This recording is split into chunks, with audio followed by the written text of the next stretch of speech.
इस्लाम में तब तक शादी का कोई निकाह का तसव्वुर नहीं है जब तक आपके वली राजी नहीं है। और आपके वली कौन है? आपके वालिद, चाहे चाहे वो लड़की का है, दोनों का राजी होना और फिर उसके ऊपर निकाह करना या करवाना, वो तभी निकाह जो है ना जायज होगा जब आपके जो वली हैं वो राजी होंगे। कोर्ट जब तक कि आपके वली राजी नहीं है। और निकाह होने की शर्त यहाँ पे ये भी है कि अगर अगर लड़की के बाप ने लड़के के बाप के साथ दोनों ने रजामंदी का इजहार कर दिया और कह दिया कि हाँ इन दोनों का निकाह हो गया, तो उन दोनों का निकाह हो गया। सही है। अभी दोबारा किसी के दिमाग में ये कंफ्यूजन कहीं पे भी ना रहे कि माँ बाप की रजामंदी के बगैर निकाह हो सकता है। कोई नहीं हो सकता। पूछो अगर किसी एक के वालिद ना हो फिर तो पुत्र माँ तो है ना, कोई गार्डियन तो है ना। वली का मतलब होता है गार्डियन, जो आपको फीड करवा रहा है, जो आपकी बैक पे खड़ा हुआ है, ठीक है, वो गार्डियन होता है। सेकंड वन, अभी एक बच्चे का क्वेश्चन था कि जबरदस्ती की शादी क्या होती है, मतलब वो होती है या नहीं होती। बेटा अगर कोई किसी भी वजह से कर रहा है, कोई मजबूरी है, उसको पेरेंट्स की बात माननी पड़ी है या कुछ भी, तो वो तब तक उसको मना नहीं कर सकता। मतलब अगर किसी ने, आसान लफ्जों में कहूं कि किसी भी वजह से निकाह के लिए हाँ कर दिया है, तो निकाह तो तभी होगा ना जब आप अपने मुंह से 3 दफा कबूल कर दोगे, इजाबो कबूल के अल्फाज बोलोगे। तो इजाबो कबूल के अल्फाज आपने अपने मुंह से खुद बोले, लड़के ने और लड़की ने, दोनों ने। माँ बाप ने सर पे तलवार तो नहीं रखी हुई थी, आपने रजामंदी का इजहार किया तो फिर ही निकाह का माहौल बना। ठीक है, तो जब आपने इजहार कर दिया, निकाह हो गया, तो वो निकाह हो गया, वहां पे निभाना लाजिम है। तो पहले मैंने जी माँ बाप के प्रेशर में आके हाँ कर दी थी, निकाह कर लिया था, अब मैं इसको मनसूख करना चाहती हूँ या चाहता हूँ, तो ऐसा कोई कॉन्सेप्ट मौजूद नहीं है।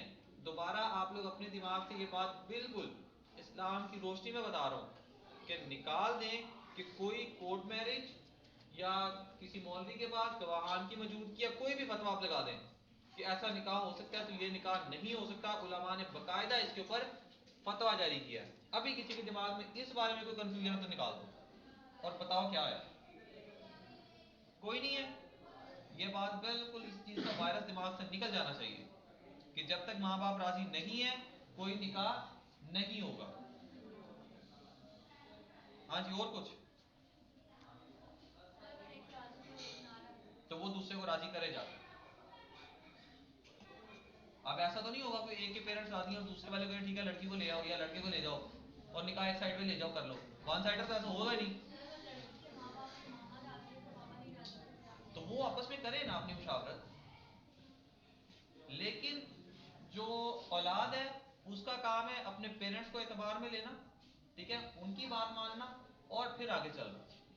और ये जो आप आजकल टीवी ड्रामों में देख के वो कहानी शानी सुन के दिमागों में असर हुआ है ना, तो इसलिए मैंने क्लियर कर दिया कि पूरी क्लास को इस जवाब सवाल का जवाब मिल जाए कि किसी के दिमाग में अगर इस चीज का वायरस है, ठीक है, ये चीज दिमाग में कहीं पर परवान चढ़ने की कोशिश भी कर रही है, तो उसको निकाल दो। मुकम्मल फतवा मौजूद है कि ऐसा निकाह नहीं होगा। अगर मदरसे से फारिग तहसील हूँ और फिर ये बात कर रहा हूँ और इस बाकायदा जिम्मेदारी से ये बात कर रहा हूँ कि उलमा का फतवा मौजूद है, ऐसा निकाह नहीं होगा, नहीं होगा। और अपने दिमाग से ऐसे आने वाले वायरसेस को भी निकाल दें।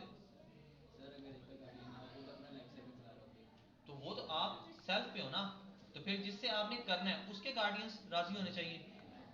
और आसान लफ्जों में, बहुत ही देसी जुबान में, भज के ब्याह करने वाला काम, भाग के शादी करने वाला नजरिया, वो कोई नहीं है। बहुत ज्यादा इंजेक्शन आ रहे हैं इस चीज के, भाग के शादी करना, कोर्ट मैरिज करना, ड्रामों में तो मैक्सिमम ऐसी चीजें दिखाई जा रही हैं, ठीक है, कुछ भी